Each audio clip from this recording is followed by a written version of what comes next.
The day the HOA called the cops on me for standing on the lake shore I legally owned, something steady inside me cracked. I wasn't loud. I wasn't swinging a hammer. I stood 6 feet from the water sipping coffee, watching a pair of loons cut a V across the glass. The morning smelled like cedar and last night's rain. It should have been quiet. Instead, a white HOA golf cart buzzed down the path like a hornet.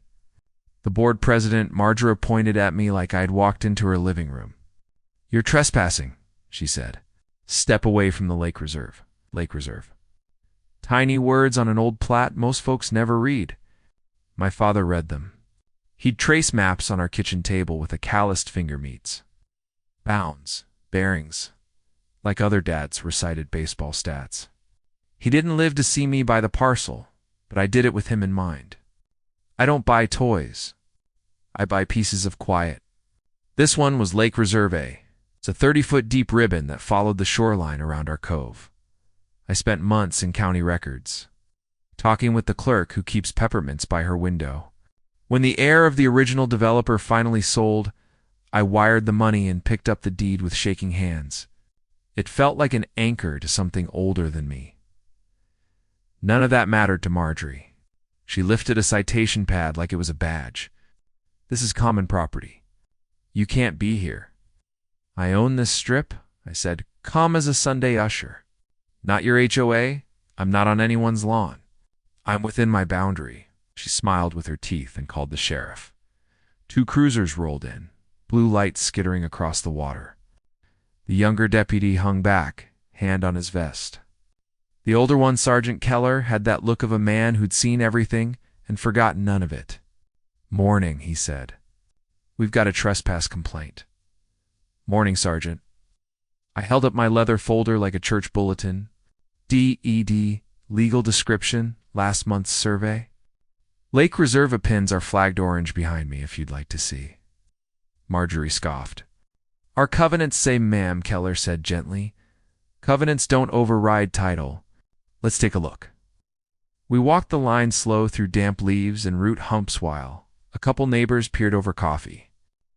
I pointed to a rebar pin, bright tape fluttering. The surveyor Crawford and Sons, 3rd generation, had set it last month. Keller brushed dirt from the cap and read the stamping. On the walk back, he didn't say much. He didn't need to. "Here's where we are," he told Marjorie. "His paperwork looks legit. I'm not ruling on a land dispute, but I don't see probable cause for trespass." Her face went beet red. "He's blocking community access." I glanced at the narrow HOA path dead-ending at my line. Folks had treated it like a public beach for years. Kayaks stacked, coolers dragged, tinny music on holiday weekends. I don't mind families. I mind entitlement. Beer cans like breadcrumbs. Last summer, someone spray-painted initials on a birch. When I started trimming deadfall and picking up trash on my new strip, the rumor mill called me a squatter. Around here, if you don't praise the board at potlucks, you must be the problem. The deputies left. Marjorie stayed for a parting shot. "You'll be hearing from our lawyer." She drove off in a gravel hiss. I sat on an old dock I'd rescued from the cattails boards, tightened. A place to remember my dad. The loon called again, the sound dipping into my chest like a ladle. Anger warmed first, then something colder. Disbelief that people forget property isn't a popularity contest. My fingers found the folded corner of my deed. The paper crackled, like my father's flag in its triangular case over the mantel creased, solemn, permanent. That evening I walked the reserve with a flashlight and a notebook. I mapped where the HOA path touched my line. I measured their boat ramp, poured years ago without any permission I could find. I marked 3 community access-only signs sitting squarely on my parcel. I didn't pull them, not yet. I traced them with light like I was tracing a scar. Some things are scratches. Some things are infections. This felt like the second kind. By the time the frogs tuned up, I had a plan. First, pull every document the county has: plats, dedications, easements, developer agreements. Second, Hire Crawford and Sons to stake the shoreline every 100 feet, not just corners. Third, if the board wanted a fight, I'd give them something better, a lesson in black and white. I didn't buy the reserve to lock people out. I bought it so the water had a steward. Before bed, I rested a hand on that flag. Dad, I whispered, I'll do this right. Outside. The lake went slate dark. A breeze brushed my mother's old wind chimes. A few soft notes answered just enough music to steady a man for what comes next. Asterisk. If you've never spent a day in a county records office, you've missed a strange kind of time travel. Clerks know your grandparents by parcel number. Old plats smell like attic dust and summer rain next morning. I brought a thermos and sat with Ms. Whitfield, the peppermint lady, and we pulled everything tied to our cove. She slid maps under the glass like tarot cards. Here's the original subdivision, she said, tapping the lines. In neat letters, Lake Reserve, A. Retained by declarant, not dedicated. That phrase is everything.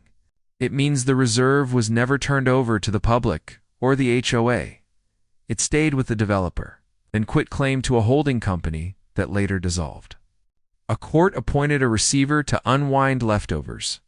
That's how the strip quietly came up for sale, like the lake clearing its throat hoping someone who cared would hear. I built a chain of title. An attorney could frame deed to deed, book to page, hand to hand. Then the twist. A 30-year-old non-exclusive license letting HOA members cross the reserve at 2 narrow points. It's only with the owner's consent. It expired 10 years ago. No renewal. The HOA just kept acting like nothing changed. My lunch copies stacked thick in my blue folder. On the way home, I stopped at Crawford and Sons. Evan came out wiping his hands. Knew you'd be back, he grinned. I hired him to stake the shoreline every 100 feet and set clean posts. Private reserve by permission only on one face. No dumping. No fires on the other. Make it neat, I said. Not hostile. 2 days later, the posts marched along the water like a sensible sentence. That's when the HOA lost it. A cease and desist letter. 3 fines taped to my mailbox and a week written in the tidy fury of a secretary who gets high on stationery. They installed new HOA members-only signs at the boat ramp on my land. I didn't rip them up. I added a smaller sign beneath, access by written license only. Inquire at farmhouse with green door. Hey, folks came. Not all at once. A dad with a shy daughter wanting to fish crappie. A widow who scatters her husband's ashes by the willow each year. A teenager with a battered kayak and bad eye contact. I said yes to all of them and wrote simple, neighborly licenses on a clipboard. Cross here. Pack out trash. Quiet after 9 p.m., respect the loons. They signed, they smiled. Words spread slower than a rumor. It's faster than the board expected. Marjorie returned with 2 board members and a stack of covenants. They found me replacing a rotten plank on the dock. You're defying the HOA, she said. I'm correcting a 30-year mistake, I said. You can have orderly access by license or none. I prefer the first. We control amenities, she snapped. I tapped the blue folder. It isn't your amenity. Round and round until someone called the sheriff again. Sergeant Keller listened, then turned to me. Got an attorney yet? I wanted to start neighborly, I said. But I'm ready. I retained a local firm partner, grew up fishing this lake with his granddad. His letter to the board was hard to ignore. Cease trespassing. Remove signage from the reserve. Stop issuing fines to the reserve owner. He attached the chain of title, the expired license, photos of my stakes. And because I asked, he offered terms for a new license, dawn to dusk foot access at the 2 paths and the boat ramp. POP rules. HOA maintains trash cans and patrols litter. Annual fee of $1. A peppercorn, he said. Something you could drop in your pocket and feel later. A reminder of the deal. That night, my anger cooled into resolve. Porch lights glittered across the far shore. This fight wasn't about locking people out. It was about teaching a board that community isn't ownership, it's responsibility. Next morning, the county environmental folks showed up, boots, clipboards, a camera buzzing like a cicada. Someone not me had tipped them that the HOA poured extra concrete at the ramp and strung solar lights without permits. They measured the encroachment, photographed runoff scars. "We'll send notices," one said. He eyed my posts and smiled. Tasteful. Marjorie's golf cart didn't pass that day. Or the next. The fines stopped. The board went quiet, the kind of quiet that comes right before pride gets swallowed. They called an emergency meeting Thursday, 7 p.m. in a clubhouse that smelled like lemon cleaner and old coffee. I wore a clean shirt and brought two things, the blue folder and a small wooden box. Neighbors filled the room, curious, irritated, embarrassed. Marjorie sat at the head table with a city lawyer who kept checking his watch, and a treasurer wearing a tie too tight. When it was my turn, I didn't thunder. I talked like we were on my porch, rail between us, sunset on the lake. I clicked through a short deck, plat language, chain of title, survey markers, the expired license. Then I showed photos, beer cans, a charred fire ring someone built inches from dry reeds, initials spray painted on the birch. "This is what happens," I said, "when nobody is responsible for a place everybody uses." I lifted the wooden box. "This was my father's," I said, opening it to reveal a small brass plaque I'd had engraved in memory of those who kept the water kind. I'd like to mount it on a bench by the willow knot to mark territory, to mark care. The room got quiet, the good kind. I slid the proposed license to the board's lawyer. He read, lips moving a little, then looked up. "This is generous. It's unnecessary," Marjorie cut in. The treasurer touched her sleeve, not quietly enough. "Marge, we don't." He turned to me. "If we accept this, what do you want?" "Two things," I said. "Remove any HOA signs from my reserve by Monday, and post the new rules at the path and ramp. Pack out trash, quiet after 9, no fires, respect the loons. I'll issue written licenses to residents in good standing. You maintain the bins. And if you want community events on the shore, picnics, kids fishing, ask me. You'll get a yes more often than a no." A hand rose in the back, the widow with the willow memories. "Thank you," she said. "He let me visit the place I scattered my herald." "He didn't have to." "He did." The lawyer nodded. The room exhaled. Even Marjorie's shoulders dropped an inch. Pride is a stubborn horse, but even a stubborn horse gets thirsty. We signed that night. The emergency meeting became a small repair. Then the county notices landed like rain corrections for the lights, the ramp, the erosion. The board hired a crew and fixed it right.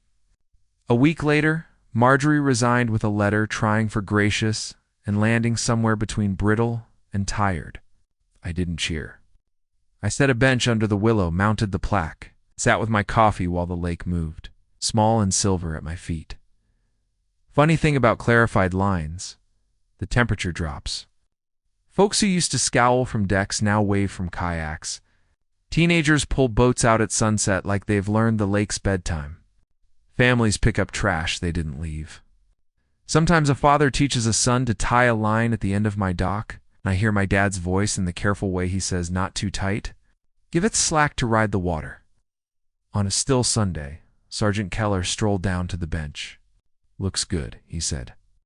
"Heard the board signed? They came around?" "People need a hand, a nudge," he said, nodding at the neat posts and clean shore. He read the plaque and smiled like a man agreeing with a prayer. "Water remembers who tends it." The loons called again. This time it felt like a blessing, not a warning. I watched the ripples fold into themselves until the cove lay smooth as a pressed shirt on Sunday morning. I thought about my father's finger-tracing lines, Ms. Whitfield's peppermints, Evan's steady stakes, the widow and her herald, the kid with the battered kayak, who now nods at me like we share a secret. We do. The secret is simple. A place stays good when people are decent and when decency has a backbone. Here's the part. I want you to hear like we're leaning on the same porch rail. I didn't win anything. I kept a promise to my dad, to the lake, to myself. The water was calm again. And for the first time in years, so was I standing up for what's right isn't shutting others out. It's inviting them in the right way and guarding the door with love. Faced an HOA that forgot people matter more than rules. Tell me your story in the comments. I read every one. If you believe some fights are worth having, hit subscribe. Let's stand up together.